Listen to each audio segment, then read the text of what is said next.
Okay, so hey everybody, and welcome to another session of Miva Masterclass Developer Series. Woohoo! For those of you that don't know, this series is recorded monthly, and it is designed to help Miva developers take a deep dive into essential development tools, workflows, best practices. Each episode is about a specific topic. And it's complete with live demonstrations. It has a deep dive into real world examples and insights from our professional services team, which is a great segue into today's episode. Today's episode is focusing on writing efficient and optimized code in Miva and how tips and tricks on how to do those type of things. It is going to be led by our Miva's principal web developer, Joe Burton. He's been around, I think, a year longer than me. 16 years, is it? Close. I think we're at 15 now. Oh, okay, all right. And he's got a lot of experience with Miva web development, e-commerce in general, has a really big passion in the ever-evolving technologies of this industry. So he's a great person to come here and give us the tips and tricks that the internal professional services team uses to make sure that they develop optimized websites. So with all that being said, I'm going to kick it off to Joe. Don't forget, before I do that, actually, don't forget to post any questions in the Q&A or in the chat. I'll be monitoring those. It'll be a conversational type thing. So if you have any questions about the topics that Joe's talking about, go ahead and post it in the chat, and I can facilitate that, or I can call on you and you can talk to him and ask him the question and those things as well. So all right, get us started, Joe. Awesome. Thank you so much, Nick. And thank you for giving an opportunity to come and chat today a little bit about, what we do within professional services and how we kind of approach page speed optimization, code optimization, things from that angle. So like you mentioned, I think it's a great opportunity for us to kind of share some knowledge that we've learned over the years through working with sites within professional services. And so with that, I'll kind of talk a little bit about what we're looking at today specifically. So within professional services, we typically look at optimization from two different angles. There's kind of the front end perspective of things, and then there's the back end perspective of things. And when we talk about back end, that's largely going to be things that like your MVT templates, modules that you're using, things that exist within the Miva merchant ecosystem. Whereas front end is typically more concerned with things like your HTML, your JavaScript, your CSS, and that sort of stuff. And so while those things can load through Miva, do load through Miva a lot of the times, having an understanding of kind of both sides of the fence helps, because knowing what sort of optimization techniques and practices that you need to implement to target a specific metric or target a specific area of the site that you're seeing that it's not performing as adequately as you'd like. This is kind of the way that we look at it and approach it from our angle. So I'm going to start largely talking through the front end aspects of things. And with the front end aspects of things, I'll talk through the various different metrics that we look at, which are largely the same metrics that Google looks at from a page speed perspective. And I'll talk a little bit about different techniques that we use to optimize those different metrics, kind of what those metrics are, how they apply to a site. But largely, I'll be spending a little bit more time talking on the back end side of things. So talking through specific how to find correct functions, navigating the LSK, things of that nature. And so as we dive into kind of the front end side of things with page speed, one of the first metrics that we'll kind of talk about is the First Contentful Paint. So this is an important metric. And actually, let me back up a little bit too. Because I do think it's important to talk about where we find these scores and some of the different areas that you can find these scores, right? So it's important to note that you have the ability within Google Chrome to run page speed insights locally. And you can kind of see that I have an example here pulled up in a browser on our Shadows Ready theme site. And so all I've done to generate this is to just go to my developer tools, which is either going to be F12 on your keyboard, or you can just right click and inspect element. is the most common way to pull it up. And then you can click on this Lighthouse tab and run Lighthouse reports on individual pages across the site. And so you can see here, I have a page speed report pulled up.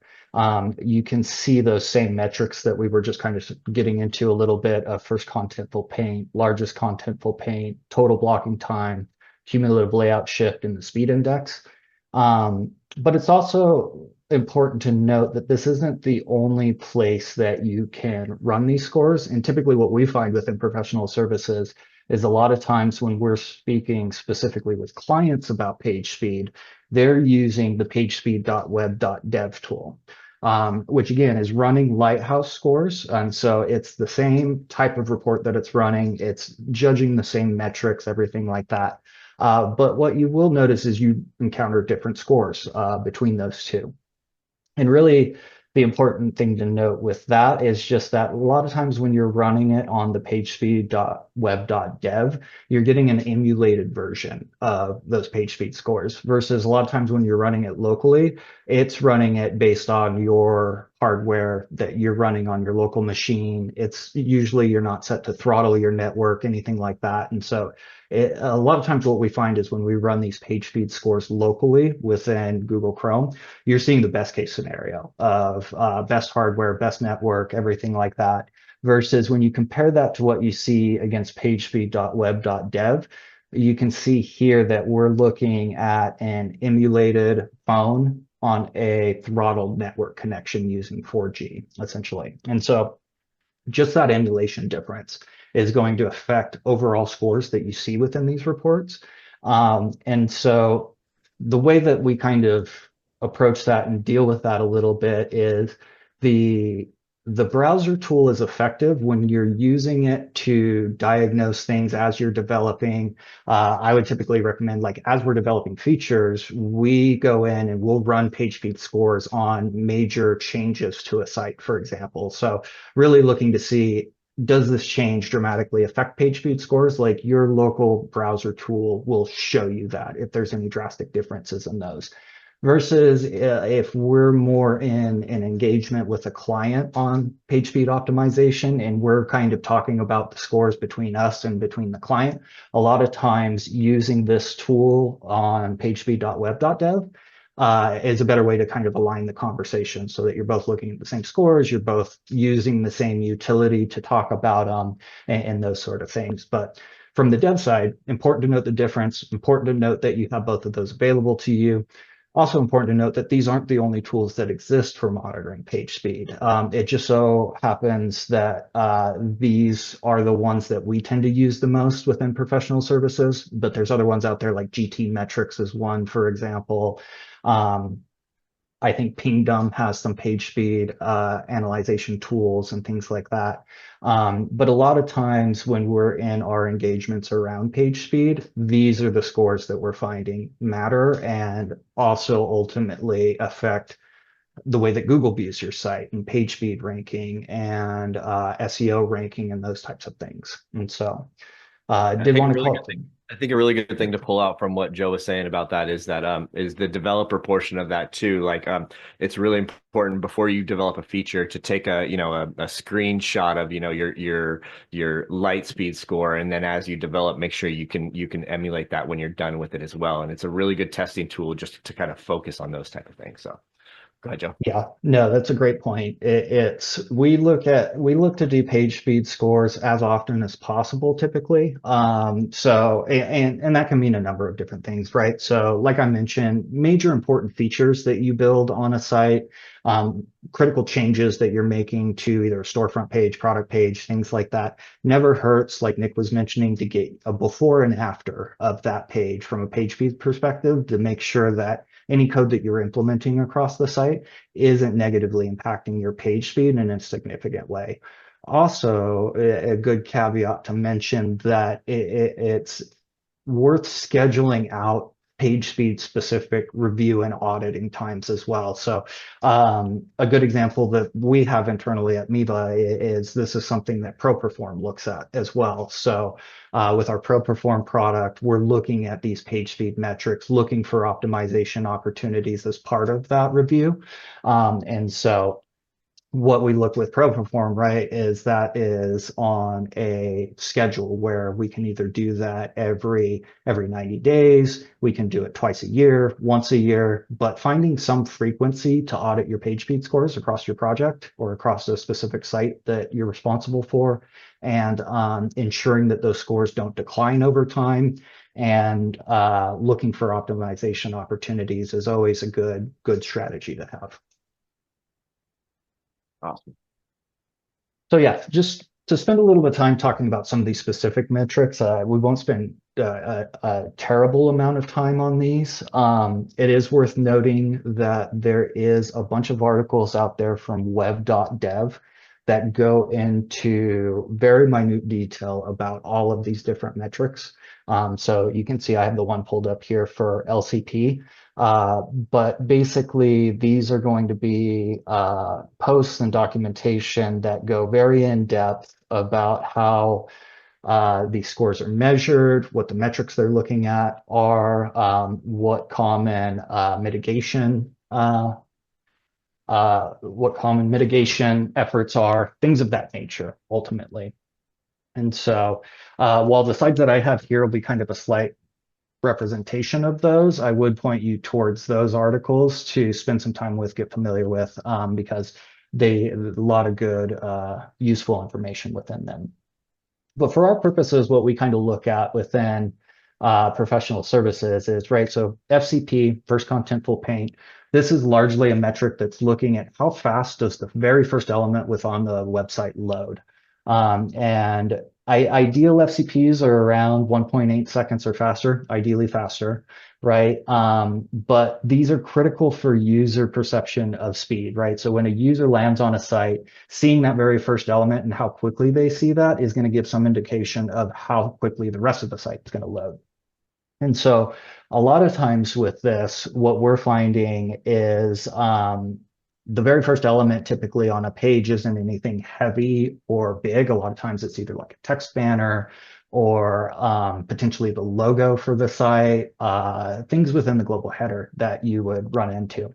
So a lot of times it's not anything with that element specifically that's causing delay time in here. A lot of times it's coming from either, it could be a TTFB, which is what we'll talk about when we get into the backend optimization a little bit. So anything from the server that's delaying the entire site from loading can contribute to this. Also, anything that would be considered like render blocking from a JavaScript perspective, like that sort of stuff could affect this as well. And so a lot of times what we end up doing is just ensuring that we're using a reliable and fast CDN, such as Cloudflare. We make sure that we remove anything that's unnecessary from loading. So third-party tracking scripts is something I'll touch on specifically here in a bit. And then minifying CSS and JavaScript, this one is a can or cannot do depending on what your workflow is and stuff like that. It's important to note that with some of these, that like something like minifying CSS and JavaScript can have other negative effects. While it improves your page speed, it could lead to more development effort, right? So for example, if you have to run your scripts through a local script to do that minification, and you have multiple developers working on those scripts, it can make your dev workflow a little bit more difficult. So it's something to consider there to just kind of weigh the cost benefit of those. But it is something that is commonly recommended for these sort of things and can go a long way to improving that initial page load FCP time. Yeah, it's all great stuff. If anybody needs any recommendations on setting up the CDN, we have a Cloudflare recommendation. You can email developer_support@miva.com and I can get you those too. That will help with this kind of stuff. Perfect. LCP, which is the largest contentful paint, is going to be the largest element that loads on a page. And so if we take a quick look here just at shadows, so when we talk about FCP, we're most likely talking about this element that we see up here, right? That's the first thing that loads within the page. When we talk about LCP, largest contentful paint, a lot of times that's going to be things like you see here, like a very large hero image. On some sites that can be a video that plays when you land on there. But generally, the biggest element on the page is what that's going to be looking at. Ideal metrics that we've seen kind of out there in the wild, say 2.5 seconds or faster, is a pretty good target to shoot for, ideally faster, right? And a lot of times what we see in this is it's a matter of optimizing that element, right? So if it's a large image, ensuring that you're loading that image as efficiently as possible. So that comes in a couple flavors, right? First is your file extension, making sure that you're using an appropriate web optimized file extension is probably the best thing that you can do. So things like WebP images are very important there. But then also short of that, just making sure that the image size that you're loading is the size that it needs to be for the site, right? So very commonly that we'll see when we turn a site over to a client, they'll start going in and uploading their marketing images and things like that across the site. And a lot of times from a image size perspective, the images are a lot bigger than we would want them to be for the specific components that they're loading into, right? So if you have an eHero image that loads in at say 1200 by 800, you want to avoid putting images in that are any bigger than that typically. So if you have an image that's 4000 by 2000 pixels, a good effort here would be to pull that image into Photoshop and resize it down to the size that's going to be the largest size you need displayed on the site. Some other important things that you can do here is preloading critical assets. So preload, if people aren't familiar with it, is just a specific link tag that you can put within the page. And it tells the browser to go out and preload specific resources that are going to be important for your page load, right? So this can be things like CSS files, JavaScript files. This can be things like big images that display within the viewport on page load. And also things like external font files that you want to be loaded to avoid things like flash of unstyled text and those sort of things effectively. And so a lot of times, all you have to do is just create a new link tag and add the preload rel attribute to it, and then point it to the resource that you want it to load. Always important to remember too when you're, adding JavaScript and CSS files is to try to use our CSS management and JavaScript management resource within the admin first. You can add those attribute tags to it. It's just going to help with optimization as far as the page load and things like that as well. To be able to use the resources that we have, because then it could get cached easier and things like that. Yep, that's exactly right. And another thing that we'll touch on a little bit too is just minimizing and render blocking JavaScript and CSS. So I have a slide in here specific to JavaScript that we'll touch on a little bit, but render blocking JavaScript can be a real problem with a number of these different metrics that we'll talk about. And always it's worth noting to, the last thing I have in here really is just monitoring the LCP with Lighthouse and your field tools like your Chrome user experience report. So the two different tools that we were talking about at the beginning is where you'll find all these different metrics. So total blocking time is going to measure interactivity, the total time that the main thread is blocked after the first contentful paint is loaded. And so after the very first element of the page gets loaded, what this is looking for is things like render blocking JavaScript effectively. So on these ones, there's a couple different things that you can do as you approach your code, but then there's also some specific JavaScript attributes that we'll talk about, like async and defer, that can help with this a little bit as well. But some of the things that we try to do in professional services with this is, so you'll see the two that I have in here of breaking up long JavaScript tasks and using code splitting to load only what's needed. So if I think back to some of the old days of developing on Miva, it used to be very common that you would have a single file called scripts.js or something like that. And within that file would load every single function you would ever need across your entire site. And what we found over time is that that's not the best and most ideal way of approaching that. And so a lot of times what you'll find in those files is you'll have JavaScript functions that you only use on a specific page, say like the product page or the basket page and things like that. And so really what we've looked to do over in PS is take a hard look at what JavaScript we're loading and where we're loading it and where it's actually needed. And so the more that you can take that main.js or that script.js and move out specific functions or pieces of functionality into a separate file and then load that file only on the pages that it's needed, that'll go a long way to helping with total blocking time. The other thing that really plays in with this is deferring anything that's going to be render blocking. And so again, we'll talk about this in a little bit with the JavaScript slide, but it's important to understand that when a browser is loading an HTML document and it encounters a script tag within the document, the browser's default behavior is going to be to want to stop what it's doing, look at that script tag. If it's an external script tag, it's going to go out and it's going to grab that script file. It's going to execute the JavaScript, and then it's going to continue on with parsing and rendering the HTML document. And so that's where we start to see render blocking happen, is when you have JavaScript files that are getting loaded in throughout, say, the page body, up in the header, things like that. It's also why you see a big push across the web to delay the loading of those script tags further down to the page, like before the closing body, because it allows the entire page to render and get interpreted by the browser before those script tags get executed and run. But again, like I have some stuff to talk about specific with JavaScript on async and defer, but largely attributes you can put on there to help with how the browser handles those script tags. Yeah, a lot of the things that we see with page optimizations, the things that need to be fixed are to do with JavaScript. There's a lot of issues with JavaScript. So it's really important just to take a step back and kind of evaluate what you're doing and how you're doing it and making sure that it's the most optimized way, and taking some of these considerations in when you're dealing with JavaScript.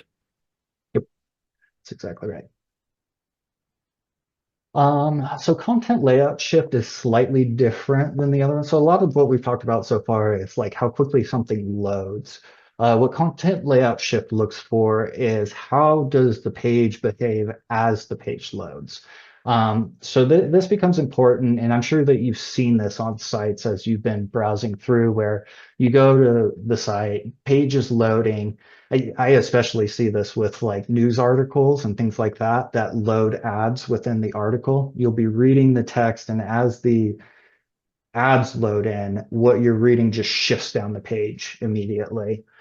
So that's a good example of CLS, and it's something that we look to minimize and that Google looks to have websites minimize. And so really what we're looking for is you don't want your elements to push other elements around the page as those elements load in. So we see this most commonly with images. And a really common fix for this is adding explicit heights and widths on your images with the HTML attributes. And so if you have an image that loads in, say, like, 300 by 300 pixels, you could specify those 300 pixels as the width and height attributes on the image element itself. And what that does is it gives the browser what it needs to reserve the space for that element as it's loading into the page. What happens if you don't have those attributes explicitly defined is that image tag is going to get rendered initially, but if it doesn't have explicit width and heights, the browser is going to want to render it as like 1 pixel by 1 pixel. And then as the image loads in and the browser pops the image into the page, all of a sudden that 1 pixel by 1 pixel space expands out to the size of what the image is. And that's going to cause CLS. And so defining your width and heights on that image is what's going to give the browser what it needs, reserves the space for that images, prevents everything around that image from moving around as it loads in. This is also where, like we talked about, that preloading attribute, the rel tag. That's where preloading different elements can help, because the quicker that they load, the less chance there is for CLS to happen. And then the other big one that we see a lot of times happens with asynchronous type functionality. So ads is one that I mentioned, right? Like if you have something that on page load or as the user scrolling is injecting elements into the page, that's going to contribute to CLS as well. So a lot of times when you have asynchronous actions that are going to inject elements into the page, you want those tied to specific user interactions, like them clicking on something, pressing a button, or interacting with a specific element. All great stuff. I don't have anything to add to that one. You nailed that one. Great. The speed index is really measuring how quickly the content is visually displayed during page load. You get a sense of this on what's called the tree graph in the Lighthouse report. So you can kind of see it here as the site's loading. It's basically taking a visual snapshot as it loads to get a sense of how the site loads over time. So it's calculated from a frame by frame visual progress. And really what we see with speed index is pretty much everything that we're talking about here ultimately contributes to that, right? So the quicker that the elements load, the less that they move around the page. Really the idea there is to create a quick and consistent tree map for how that site loads. So, things like minimizing the number of critical requests that you have, prioritizing your content that's within the viewport as the site loads. Lazy loading is a really big one that we implement in PS a lot of the times to help with this and also help with CLS. And then another good area that affects here I don't have explicitly written is things like skeleton loaders and things like that. So you've probably seen this on a lot of sites. You'll see it on some of our professional services site where as the site's loading, placeholders are kind of put in place until the element actually loads and can be injected into it. And what those placeholders do is they call it skeleton loaders because it's kind of creating a skeleton of the site before the elements load in. Not only does that help with CLS because it's reserving all of the spaces for those elements, including things like text, but it also makes it so that you don't have to load things below the viewport until the user is scrolling in. So that coupled with lazy loading, as the user scrolls, the skeleton loader gets replaced with the elements that are actually loading into the page. And so a lot of those things kind of use in combination and very effective for speed index, CLS, and a lot of the other metrics that we're talking about. Yeah, and with 1012, we'll be introducing a font library. It's not something that is going to be used for optimization per se. However, it will be easier to create your font links and font tags and things like that within Miva directly to help with these type of things. Yeah, I anticipate that'll be a huge help with this sort of stuff. All right, and then now we're going to start kind of progressing a little bit more towards the back end, because when we talk about TTFB, which is time to first byte, this is really more of a measurement of not only just the server responsiveness, but Miva's processing time with this as well, right? So because Miva handles the template server-sided, renders everything, and then delivers to the browser, there's some Miva processing time that's baked into the TTFB that's important to understand. And then that's where we'll start getting into some of the template level optimization techniques that we can talk about and things of that nature. But really, when you think about TTFB, really you're looking to optimize that initial delivery of the document to be as fast as it can be, basically. And so a quick way to kind of look at TTFB is if you've got a site that you're working with, using the developer tools within the network graph here, we do a hard load of this site. The very first thing that you see in the list, which should normally just be the domain name of what you're on, is going to show you the timings for that page load, or for that TTFB effectively. And so when I say hard refresh, what I'm doing is just holding shift on my keyboard and clicking the refresh. What that does is it forces your browser to load everything without any cache, browser cache being considered. Just a little bit more of a true kind of test to see what those response times can be. And so really what we're doing is this is all to kind of demonstrate that this time that we see running here for the first byte is going to be time that things are happening on Miva's side, right? So rendering the template, running your MVT functions that you have within there. And so that's all to say that there is things that you do with your MVT development that can drastically affect your TTFB, and then that can have a large downstream effect on all of the other metrics that we just talked about, right? Because longer TTFB takes, longer your first content's going to take to load, the longer your largest content's going to take to load, and so on and so forth. So looking at TTFB, it's not only something that Google typically looks at as well, but for us, it's where we see a lot of optimization opportunities at the Miva template level. Kind of above the template level, though. This is another area where Cloudflare really helps and plays a big part with this. So having an effective CDN that can deliver content as efficiently to the users from their end locations as possible. And then Redis is a really effective tool with this.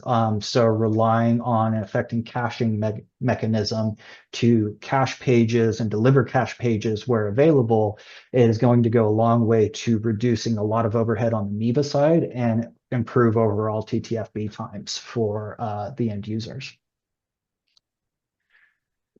All right, so here's kind of the JavaScript slide I've been mentioning a little bit on this one too to kind of round that out. So part of what we see with JavaScript also includes tracking as well. And so part of what we do and look to do within NPS is to group all of our tracking scripts together in a singular location. So a lot of times this is going to be something like Google Tag Manager, but even short of Google Tag Manager, there's things that you can do within your development to kind of help minimize not only just the impact of these scripts, but also like your ability to modify them, audit them over time, and keep them updated. And so some good techniques that we use with NPS is outside of GTM, using things like content sections or fragments that were introduced within Miva recently is a really great way to kind of consolidate code together in one group of code and then pull that code into the various templates that you need. What's nice about that is it keeps all of your tracking scripts within kind of one template in one area within Miva. And it allows you to audit those a little bit more effectively. So rather than going through, say, like all of the global footer code and all of your global header code, like creating, different content sections, different fragments for, header scripts, footer scripts, give you one or two spots that you can find that code easily, determine if you still need those scripts or not, and remove any that aren't needed. The other thing that I'll add to that is one practice that we commonly do with NPS is once you have all that code kind of isolated together, is wrap it in a conditional that allows you to turn it off if you want. And so the example that you'll see here on my screen is largely set up to allow those scripts to run on every normal page load, basically, right? So the conditional doesn't stop them from loading for every normal user, but if we go in and add a parameter of no tag manager is equal to 1 on our URL, we're able to load that page without the tracking scripts loading in. The reason that's important is, as we were just talking with all the page speed metrics, it's important to be able to measure the site of the impact of those tracking scripts separate from the impact of just the development that you have control over ultimately, right? So a lot of times what we find is as you add more and more tracking scripts and third-party scripts to a site, those scripts will ultimately end up impacting things like your page speed and various other aspects of the site, right? And so being able to kind of rule those out quickly and effectively with a conditional like this gives you some ways of testing to see the impact of tracking scripts versus just your code, basically. I think a really important thing to pull from this too is that the use of the fragments for those JavaScripts. Like you can do things like, all your JavaScript, even your CSS things can be in there for development in one fragment, and then another fragment you can have, your live stuff and have a conditional switch between the two. And it's just the ease of maintenance for those type of things it's a lot better to use it that way. Yep, that's exactly right. Also, this is where, like I mentioned, the async and defer attributes come in here specific to JavaScript. And a lot of times when we're loading tracking scripts, those are through a script tag. So these same things kind of apply. But this is where in previous slides we were talking about render blocking becomes a really big issue with JavaScript. It's a very common problem that we see. And like I was mentioning with how browsers, parse a document, encounter a script tag, what their default behavior is, the async and defer attributes give you a way to override that essentially. So when you specify async on a script tag, what it's going to do is it's still going to download that script in parallel, and it's going to, as soon as that script downloads, it's still going to want to execute it. So async can be useful if you have scripts that you want to download in parallel, but still execute. So scripts that run really, really quickly, don't affect anything on the page necessarily, can be done as async, but it's important to note that async can still lead to render blocking. So if a script gets downloaded, it's async because the browser still wants to execute it before the page is loaded. That can still lead you to render blocking situations. Whereas defer is going to download in parallel, but it's going to wait until the browser's finished parsing the HTML document before it actually executes that JavaScript. So defer can actually eliminate render blocking for certain scripts. If that script you don't need to run until after the page loads, adding a defer on it will ensure that the browser doesn't stop what it's doing to run that JavaScript. And then, yeah, like I mentioned in here, it's important to audit your third-party scripts regularly. We see this a lot in PS where scripts get added over time. Scripts become less useful sometimes over time. So a script that you might have added to track a specific thing for a certain period of time, and then people don't look at the reports anymore, or the information's not useful anymore. It's never a good idea to just leave those scripts laying around because of all the reasons that we've mentioned up to this point. They're going to contribute to your page load. They're going to contribute to render blocking if they're not loading in as efficiently as possible. So it's always a good idea to plan to do an audit of these scripts regularly. Make sure you're only loading in the ones that you need to. Make sure you're only loading them on the pages that you don't need to. And be very aggressive about removing any scripts that are no longer useful, no longer needed, anything along those lines. And likewise, like I mentioned with the conditional, testing the performance and impact of tracking scripts on a site specifically versus not loading those scripts in is a good way of just understanding kind of what you have control over and what you don't, and what may be contributing more so to page load. And that can help in conversations with your clients with these sort of things. Because sometimes we'll get a site, we do a page load assessment, and there's maybe some low-hanging fruit from an optimization standpoint on the code side of things, but the biggest factor in what's contributing to it can be, third-party scripts that are loading in. And so being able to rule that out, be able to show that in different reports can be very, very important. Great stuff. Did want to spend a little bit here talking about Tag Manager specifically. So Tag Manager is a very useful tool that we use within professional services for managing our third-party code and tracking scripts. It's also important to note that our default Shadow's Google Analytics tracking relies on Google Tag Manager as well. So it's very likely that if you're using that, you already have a GTM account set up, and that is a very great place to store all of your tracking scripts, third-party scripts that need to load into the site. GTM is going to give you an administration panel that effectively lets you control all of those scripts individually. A lot of times it will have kind of pre-built connections already into some of these tracking scripts. So things like Bing tracking, Google Ads, they'll have pre-built connectors already set up within GTM. So that all you need to do is if GTM set up on your site, you go into GTM, you set up the script, and it automatically pulls in and works on your site effectively.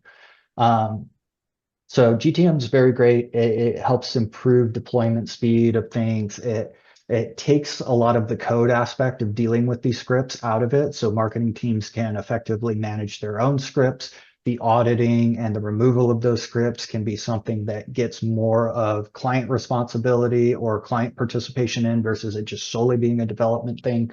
And then the other big important thing with GTM is the version control that it has on it. So it'll keep track as changes are made to those scripts, as new scripts are added, who made them, give you opportunity to roll back to previous versions. Just a lot of really, really great useful features for managing and maintaining those scripts, kind of in the spirit of what we talked about in this previous slide, of keeping all of those centralized and located in one place. Yeah, there's definitely going to be a tool that's going to make developers' life a little bit easier down the road more than anything. Just because, as far as maintenance goes, as far as going in and troubleshooting things, you'll have this resource that you can go and do those type of things from. And like Joe said, you have version control in there, and you have user privileges where you can allow people to add and remove things. So it's an important thing to look at and to push your clients toward if you have the ability to do that. Yep, 100%. All right. So now as we move more into kind of the back end, I want to talk about, sorry, go ahead, Nick. It's the good stuff now. Oh yeah. So yeah, getting more into kind of how we approach and look at, specific functions and things like that within our MVT template code. And so a lot of times where we see ourselves get into trouble with this, where we see other developers get into trouble with this just out in the wild, largely is around the MVT2 function, right? So MVT2 is extremely powerful within MVT template code, and allows you to tie into all of the functions that exist within Miva Merchant. So a lot of times where previously we might have relied on like a third-party module or something like that to do specific functionality, a lot of times if you can craft the right MVT2 function, you can rely on pre-existing Miva functions to load that data efficiently and effectively. And a lot of that, it comes with kind of navigating, understanding our limited source kit that we have available out there. And that's what I'll kind of talk through here a little bit. So it is important to note we do have, let me get it up here. So we do have a page out there in our documentation that kind of covers a little bit about what the LSK is, what its purpose is, and where to find it. So I'll definitely encourage you to go take a look at this within our module developer training series. All these links will be available in the YouTube description and on the documentation page as well. So once this is done, you'll have these links available. Awesome. Thank you, Nick. Yeah, so LSK, limited source kit, ultimately in a nutshell, what it is going to be is the uncompiled versions, or at least limited chunks of the uncompiled versions of specific areas of the Miva Merchant software. So it's not going to be everything. It's not going to be the entirety of Miva Merchant that you can just compile and run, essentially. But it does give you insight into specific areas of Miva and their functionality, and shows you the underlying Miva code of how those things work. So where that becomes useful for us as we talk about things like MVT dues is the LSK really is kind of a central point where we're able to go and find all of the functions that are available to us to use within an MVT2. So what I have up here, I've just clicked on this link here on our GitHub. This is what will take you to the Miva Merchant LSK GitHub repository. And this is where you can find and kind of interact with those files just on the web if you want. So this is public, anyone can view it. You can also go here, click on code, and download a zip folder of this if you want to store it locally. That's how I'm going to be looking through it. So you see here, I have a text editor with it open. And that's basically just because I've downloaded the files and opened it within my text editor ultimately. But having the LSK handy is going to be useful as you go through and piece together specific functions. And so the way that we approach this within PS is largely having somewhat of an idea of what you're looking for to begin with. So Like, for example, if you're looking to load products, let's say, knowing that you're looking to do like a product list load is going to be important, right? So just having the keyword product in your mind as you're going into the LSK can help. Or things like availability groups, price groups, stuff like that. So having a specific Miva functionality that you're looking to tie into or see if a function exists for in mind is kind of the first step. And then searching for that within the LSK is what's going to lead you to those specific areas. Because what you'll see is just kind of navigating this on the surface. A lot of what we'll be looking for kind of exists within this features folder that you see here. But then once you get into there, it's kind of all these 3-letter folders that if you know Miva really well, you can correspond to what it's dealing with, like AGR for availability groups, INV for inventory, GFT for like gift certificates and things like that. But short of that, like, let's say we were looking for something for availability groups, just searching for availability within our search here is going to give us a whole bunch of results of different functions that exist for availability groups. And then you'll see what I've done here is this first one that I clicked on is this mmlsk json.mv file. The json.mv file is going to be for our JSON API. So functions that are available through the JSON API that you can find on our documentation, like that's where we're seeing where all of those JSON functions map to the underlying Miva functions that exist for those certain things, basically, right? So just on our example of availability groups here, you can see there's a ton of functions that exist within Miva for dealing with availability groups. And then if I collapse that going further, you can see there's this agr_db.mv file, and that is where all of these functions ultimately live at.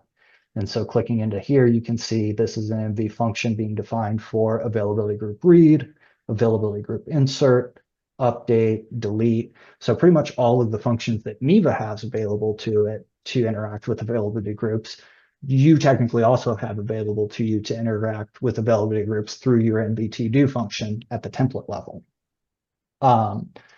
And so with that, once you've kind of identified, what you're looking for, where it lives, understanding a little bit about how modules are composed can help, because if I scroll up here to the top, you'll see there's a whole bunch of stuff up at the top of the module that's going to deal with things of what to do when the module's installed, what to do when the module's updated, what to do when the module is removed.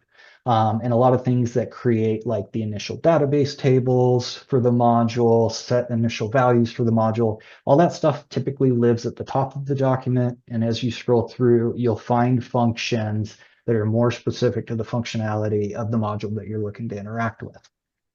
And so, for example, you'll find things in here like being able to load the group list by the customer. Things like loading an availability group based off of its ID, or loading it based off of the name that you've specified within the admin. And so that's kind of step one, is you figure out what is it that I'm looking for, what am I trying to do exactly with my MVT do. And then once you're able to find kind of the area within the LSK that those functions generally live, you can start to narrow down the functions that do specifically what you're looking to do.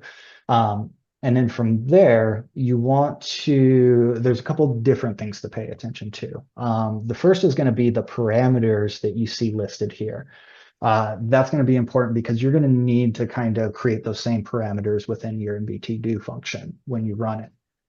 So knowing that it's expecting a name variable and knowing that it's expecting you to define a variable for information to be placed into is going to be important. So taking note of the parameters, taking note of the function, and then when you found a function, if I go back to my slide here, you'll notice another part of the mvto template tag is specifying this file attribute here, pointing it to the specific module or utility where it's going to find that function at. And that can be a little bit tricky to find sometimes. Generally, what I find is the easiest way is once you found the function that you're looking for, you can pop that into your search as well and find other places where that function is being used within the LSK. And you'll see that there's this g.module feature agr_db variable attached to it. That is the same variable that you would look to include here within your file, ultimately. And I have a quick example I can show of that. If I get to the right page. So here I have a demo page, and this demo page right now is just checking to see if I'm logged into a wholesale account or not. So this is something we typically run into within PS is customers will want, functionality tied to either specific availability groups that they're assigned to, things of that nature, basically. Display different areas of the site, different messaging to them. So in this example, I have a wholesale availability group set up. I have my customer assigned to that wholesale availability group. And if you want to be able to check that, here's example code of how we would do that ultimately. So you can see here I have this mvd_do, which is doing that availability group load name that we were just looking at within the LSK. And so getting back to that real quick to look at it, you can see here's where that function is. You can see for the file that I've specified here, just like I showed with the search, we were able to find that variable here and place into our mvd_do. And then also looking at our parameters that we're passing here, right? So we're specifying a wholesale group as a string. That's just the name that we specified for the wholesale group. And then specifying a variable for the function to put that loaded information into. And then you can see I've strung that together with a function here for loading the customer of that availability group to check to see if that customer's in that group. And if it is, ultimately, we're just assigning a variable with a true/false statement saying that that is part of that group. And then you can see here, I've just got a simple conditional that checks to see if they're logged in or not to that wholesale group. So if I go here, I'm going to an account.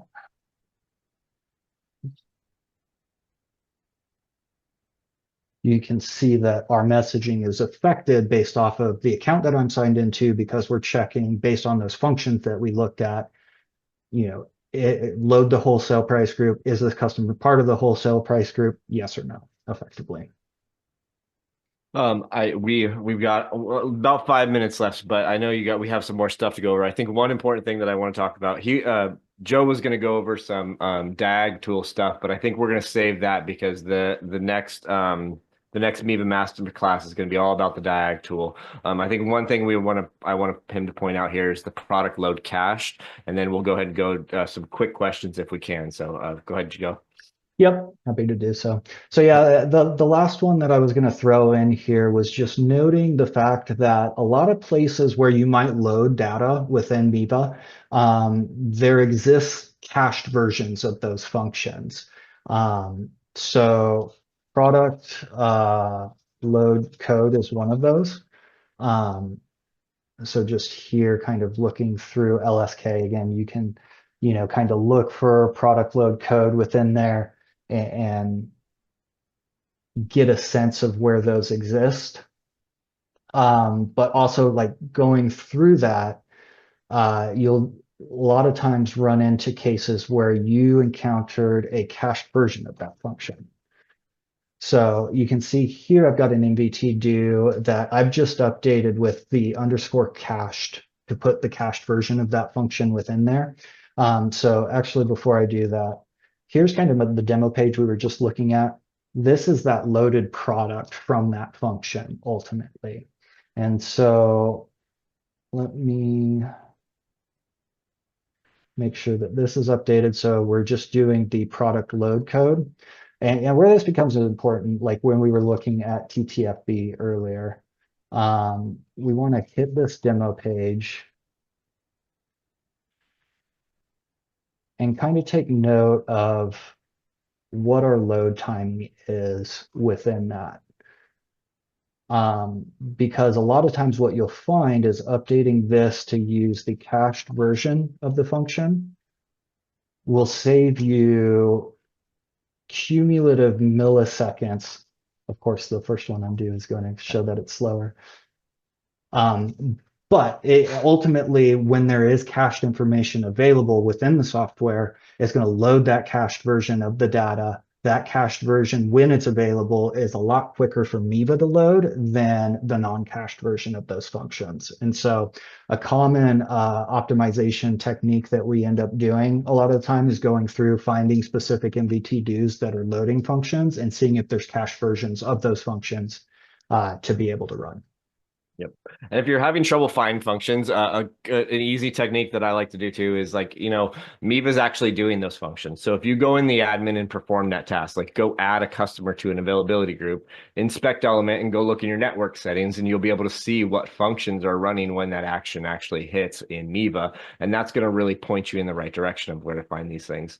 And finally, if you're using VS Code, I really strongly recommend that you download the Miva IDE for VS Code. Doing your MVT dos, it's going to auto-complete this kind of stuff. So it's going to put in the function name, press enter, and it's going to put in the file. It's going to add the variable that you need and things like that. So it's really going to help optimize your workflow to make it a better optimized Miva website. So yeah, I mean, we're running short on time, and I want to see if anybody has any questions before we wrap this all up. Anybody out there in the world still listening, still awake? Please feel free to pop some questions in there, or just tell Joe he did an amazing job. Either of the two would be great. And thank you. And again, thank you for the opportunity to chat with our development partners and put this masterclass together with you. Awesome. Yeah. So while people are thinking of questions, maybe, or if nobody's going to answer them, I'll go ahead and wrap this up too. And I'll say, hey, we will have this video up on our Miva Learn YouTube.